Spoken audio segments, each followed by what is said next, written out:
David Casey, is the market right here? Are they in the right order? 1 Lossiemouth, 2 Blood Destiny, 3 Gallimarceau. Talk to us about the Willie Mullins contenders in the Triumph Hurdle. Yeah, I'd say the market is right because Lossiemouth should have beat Gallimarceau the last day. She'd be a dual Group 1 winner, Grade 1 winner if she did. So she probably deserves to be favourite, and Gallimarceau deserves to be probably behind her. I think Blood Destiny will win. I think he's a very good horse. I think he improved hugely from his first run to his second run. I think if he improves as much from his second run to Cheltenham, we deliberately didn't bring him to Leopardstown. He jumps, he stays, he's got pace. I think he'll take a huge amount of beating. Okay, that is one of the most informative things you'll hear tonight. So if you're writing stuff down, David Casey fancies Blood Destiny in the Triumph Hurdle. And your colleague on your Cheltenham show, Tony Keenan, Barry Geraghty, has always been very sweet on Blood Destiny. See, I do watch the show. Are you a Blood Destiny fan? You listen to his parts anyway. Oh no, I'd be a big fan. I think Blood Destiny will win as well. Yeah, I'd be a fan of him.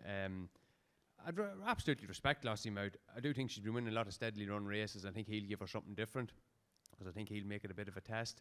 He might be a little bit more of a long-term prospect than a real now horse, but just been very, very impressed. And the Cork Maiden Hurdle form is brilliant. And Fahey House, look, funny race, polite way of putting it, but he still was visually very, very good. Just visually, I've liked him so far, and I think he'll win it. So 2 votes for Blood Destiny.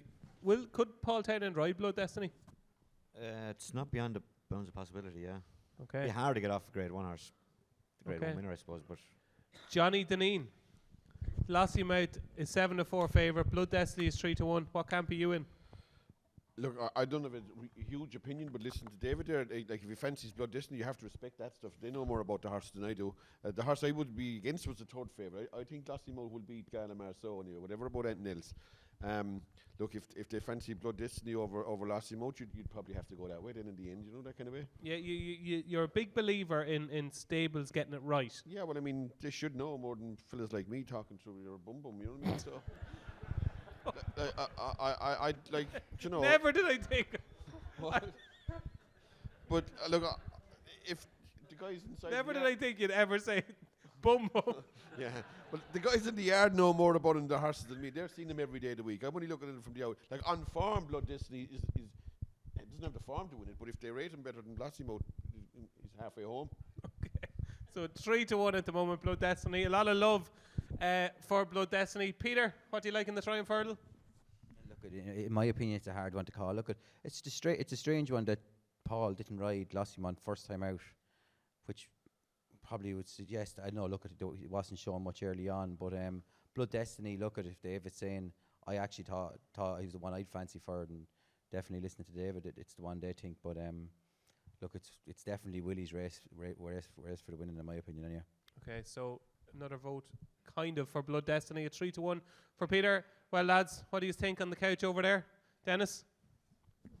Yeah, I finished 3rd behind Blood Destiny in Cork, and I thought it was a very hugely taken performance. I fancied him for the Triumph there and then, and I think he was even better in Fahey House, but I don't believe he's been getting the hard sort of races that Lossiemouth and Gallimarceau have got, and I think Lossiemouth, she's obviously very good, but pacey and on flat tracks.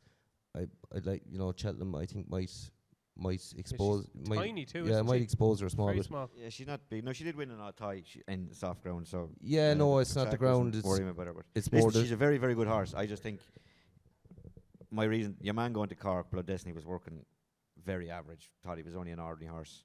And to do what he did in Cork, and then he was kind of working pretty well going to Fahey House. And I know the 9 behind him were only getting a mark for the fucking boodles, but just on the day he was very impressive, I thought, what he did. And I just think if he can improve as much from there as he did from his first or his second run, then I think the world's his oyster. I like Comfort Zone as well. It's hardy, isn't he? Well, he's done it at the track, and it's track, you know, horses for courses and that. You know, he won there at the last meeting, and I thought he won kind of snug enough. Yeah, and the second horse that day, a scriptwriter who is favourite for the Adonis at Kempton tomorrow. Right, Rob, you have the final say on the Triumph Hurdle. I agree with David. Jennings or Casey? Well, always Casey. You didn't even have to answer that. Only for Tony said Cork there a minute ago. I wouldn't have known where Blood Destiny won his race. I've no opinion on the juveniles. I think Willie win the race, and if Casey says he'll win with Blood Destiny, he'll win with Blood Destiny. Okay, so we've a pretty unanimous vote on the panel for Blood Destiny in the JCB Triumph Hurdle. So you're starting your Friday, you're starting Gold Cup Day with a 3-1 winner with Boyle Sports. It is Blood Destiny. Get in on the action with epic offers from Boyle Sports on every race, every day of the Cheltenham Festival. Epic Cheltenham with Boyle Sports. It's time to switch.